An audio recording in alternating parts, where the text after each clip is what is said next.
It's Labor Day weekend coming up. That means summer is coming to a close. Cases of the coronavirus are down across the country. But some say there could be a second wave coming this fall. Is that true? And if so, how should we respond? Dr. Neil Elitrash is an orthopedic surgeon on the West Coast and who's followed this very closely since the very beginning. Doctor, thanks a lot for coming on. So first, do you believe there will be a second wave, whatever that means, of this virus? Well, Tucker, thanks for having me. I think that if we look at the trends of the virus, what's happened over the summer, and comparing where we are now to where we were in March and April, I think that the science and the data shows that we're in a far different place with a far different disease now than we were then. And I think that there's a lot of reason for optimism that we won't see a second wave big enough to consider new lockdowns of the economy.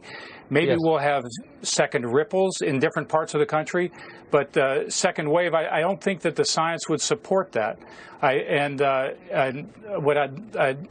In my profession, what we've done is we have, with regard to the major leagues in sports, baseball and in football, we see that the American public is if they believe in what they're hearing and what they're being told, we see that big parts of the American public are willing to follow the rules and do things that, from a personal standpoint, can prevent them from getting sick and spreading the disease.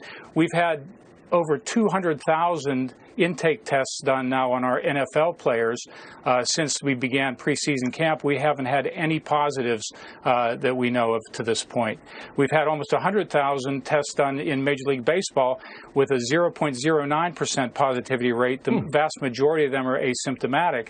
And so, you see that if people can believe what they're hearing and trust what they're being told, they'll do what's necessary to take care of themselves personally and get back to work. The disappointing things are that I think that we have to pay attention to the numbers, but there has to be better context placed around the numbers to give the public confidence moving forward. This heavy emphasis on the numbers and the positive tests that are done every day, we have to pay attention to those numbers, but it has to be given context. If you look at the death rate and the morbidity that the virus causes in the population, the hospitalizations, those are more meaningful numbers to look at and to see the trends that we have. In the New York region, for instance, the death rate in people over 65 years old back in March and April was about 15%. And now we look at those death rates and it's about 2%. So we're treating people better. We're able to identify positive cases better.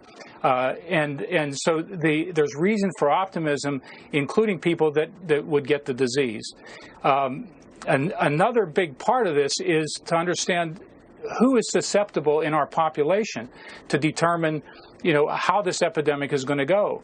There are estimates, and there are very good studies now done on our immune system, on the very robust T-cell response to this. And I know that this has been in the news a bit, as has herd immunity, and herd immunity threshold has been publicized in the news. But the T-cell response is so important because what we're seeing is that in studies that are being done on T-cell immunity to COVID-19, where we have reactive cells that can fight the disease if we get it, right, we see about 50% of our population has immunity to some degree to COVID-19, believe it or not.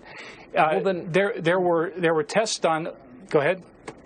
I mean, that's a point that isn't made often enough, and I just want to say again, in case our viewers missed what you just said, that the death rate for older people, 65 and above in this country, this spring was 15%, is now down to 2%. That seems like a massive victory in advance, certainly a massive change, and maybe we should have read that more often than we have. Doctor, I appreciate your coming on. Thank you for the clarity and for your honesty. Thanks. Thank you very much. Thank you.